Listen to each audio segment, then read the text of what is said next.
Yan pong 18 Maleta Boys na yan, makikita nyo yung pattern. Tinatago sila nila Baligod from cross-examination. Kaya gusto nila yung mga controlled environments like press cons or yung hearing ng mga kakampi nilang mga senador. Pero hindi nila maiwasan yan. Sa susunod na tatawagin sila ay obligado na silang humarap doon. At doon malalaman bawat isang dyan sa mga Maleta Boys na yan ay tatanungin kung ano ba ang kung totoo bang sundalo sila, paano sila natanggal sa serbisyo, paano, 'di ba? Kung ano yung mga kaso nila, malalaman 'yan ng mga kababayan natin. At individually tatanungin sila kung ano ba talaga yung nalalaman nila sa bawat na sinight nila.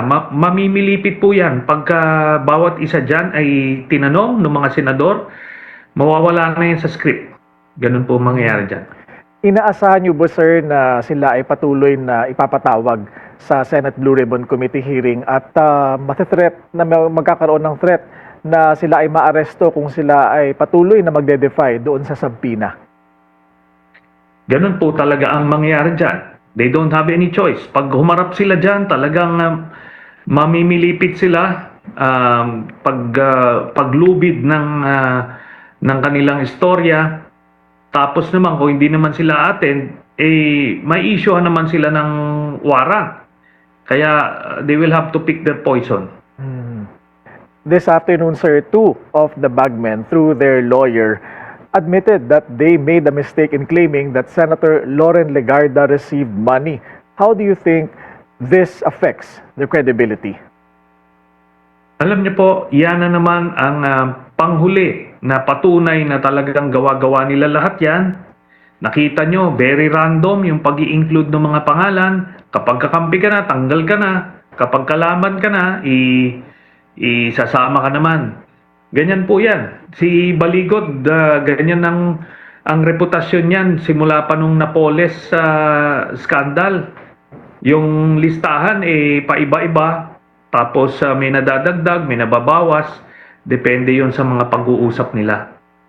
Kaya ito po, no, na doon lang dun sa mga nagbanggit sa pangalan ko, mali na kaagad, 2 beses siyang nag-appear, no, o ilang beses, 3 o 4 na beses plus yung affidavit pa, at bawat appearance or official statement ay nagbabago. Kaya kanina ay hopefully matapos na yung kaso ng mga nauna, pero magpa-file pa ako ulit ng panibagong kaso sa kanila. Paano po naiba, sir, itong panibagong kaso na plano nyo pong isampa laban sa kanila?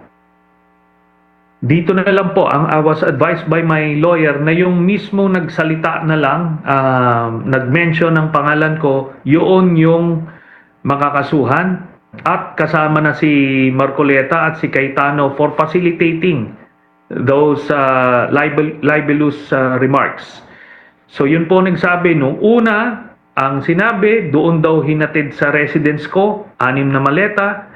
Tapos nung Thursday, sinabi, doon naman daw doon sa aking opisina sa Quezon City, hinatid yung mga maleta, 6 na maleta. Doon naman sa affidavit nila, ang sabi nila, 2 maleta yung ibinigay sa akin.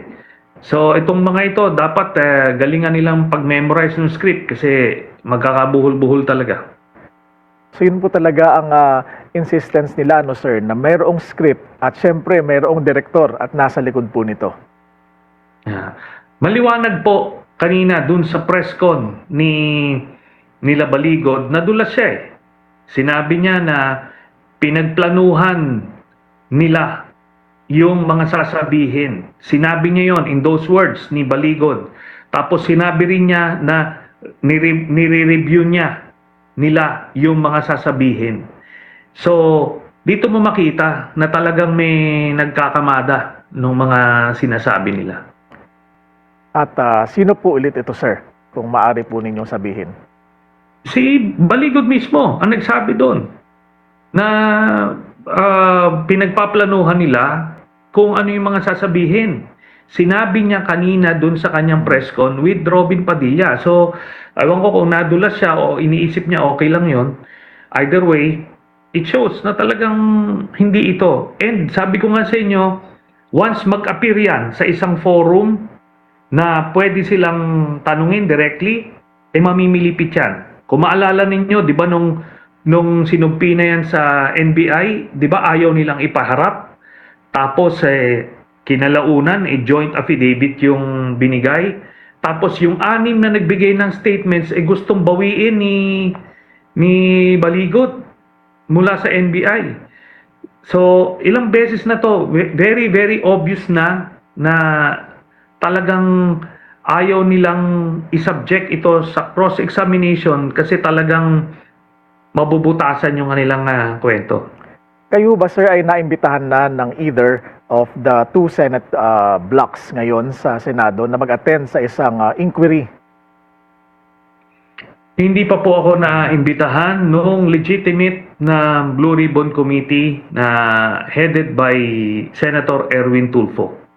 Yun naman kay Marcoleta, ano lang naman yun parang kwentuhan lang naman yun.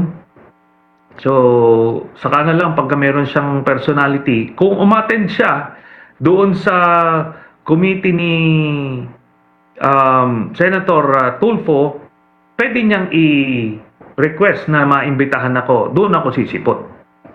All right. At sa former senator yourself, sir, what do you think of the current leadership gridlock in the Senate? Ano po, wala namang gridlock yan. Pinipilit na lang ni Cayetano, no? So dumadaan siya doon sa 5 stages ng grief, ano? So in denial siya, tapos naggalit-galitan siya, tapos ngayon nagne-negotiate na kung pwede daw ba silang joint signatory ni ano. So konti na lang, eventually pupunta siya sa acceptance stage niya. Ganun lang naman yan. In fact, itong si Senator Legarda, so konti na lang, eventually pupunta siya sa acceptance stage niya. Ganun lang naman yan.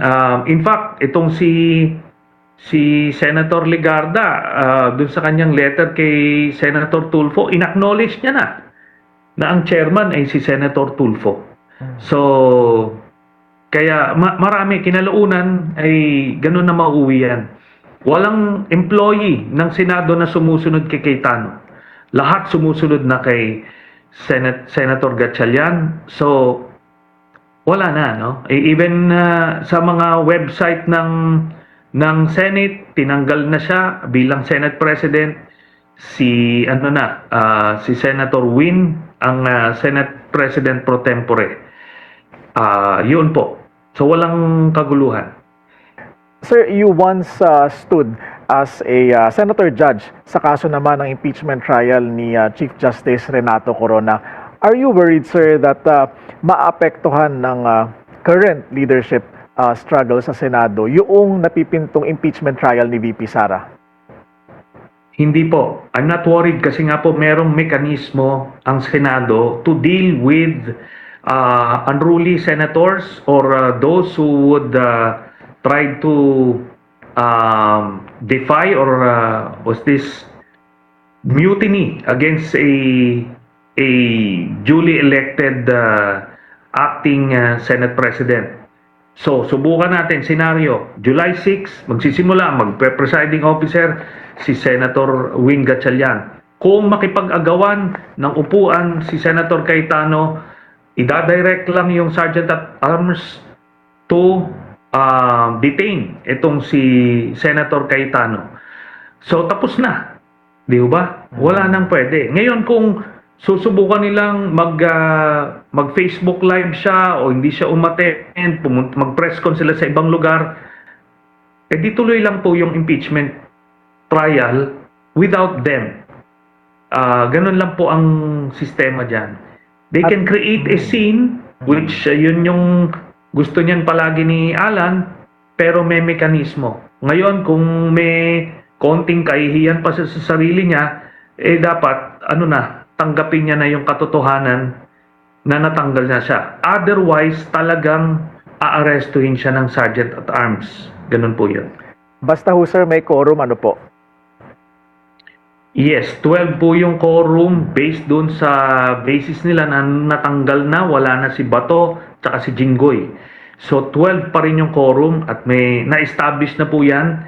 In fact, hindi nga kini-question ni Cayetano. May alan sa Supreme Court yan. Dapat nag-file na siya ng appropriate cases sa Supreme Court para ma-assert niya yung sinasabi niya. Kaso hindi eh. Kasi nga alam niya, deep in his heart, tapos na ang boxing.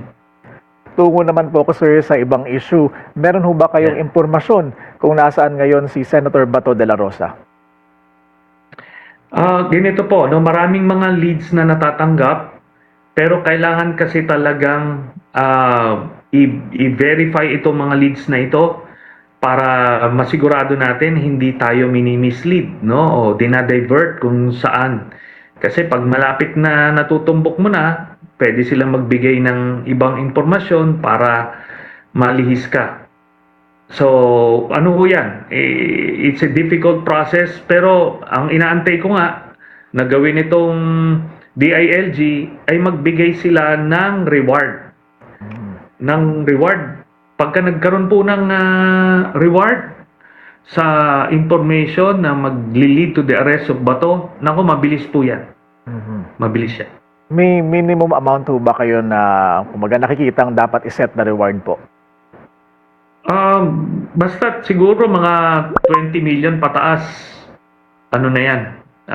Sa hirap po ng buhay, meron at meron nakakita sa kanya, yun po. At mismong yung ibang nagbabantay sa kanya, yun mismo ang pwedeng ipasa sa mga kamag-anak nila para sila yung makakuha ng reward. Ganun lang po yun. Opo. Over the weekend, sir, kayo po ay nagpahayag ng suporta para sa RISA na movement para sa potential presidential run ni Senator Risa Hontiveros. Again, sir, why Senator Risa? Kasi po, nakita naman po natin, aside sa qualification niya, na nag-excel talaga siya sa iba't ibang larangan, pati educational background. Pero ito po, yung pinakita niya na talagang ipinaglalaban niya yung mga interes ng iba't ibang sektor ng lipunan. Nagre-reflect dun sa mga naipasa niya mga batas, no? Ito ay pagtulak sa interes ng mga manggagawa, women's sector, LGBT, pati kabataan, at yung ordinaryong Pilipino. Sa mga nanay, pati mga single parent, lahat po, yan inilaban niya, tinulak niya, at ngayon nagbebenepisyo sila. Pinakita rin ni Senator Risa yung tapang niya na tumindig sa mga politikong dambuhala, simula pa nung kay GMA hanggang kay Digong. At hindi siya passive, no? Kahit na yung mismong safety niya at freedom ay nakasalalay. Biruin nyo, nung kinupkup niya yung mga testigo doon sa Kian de los Santos murder, siya ay pinagtangkaan na kasuhan or kinasuhan siya ng kidnapping para ma-intimidate siya, pero hindi siya bumigay. Tapos ito, yung kila Alice Guo, yung Senyor Aguila, Kiki Buloy, Digong mismo, talagang hinabol niya. Yun yung mga katangian na kailangan natin dito sa 2028. Hindi po pwede yung mga play safe. Kasi iba na po ang ginawang Pilipinas nung dumaan sa kamay ni Digong, maraming giniba ng mga institusyon ng demokrasya. So ito yung mga kailangan natin na ayusin. Is this choice final, sir? What if Senator Risa chooses not to run and support someone else? Lahat naman po yan ay magbabago, depende sa circumstances at hand. Ultimately, it's going to be her choice.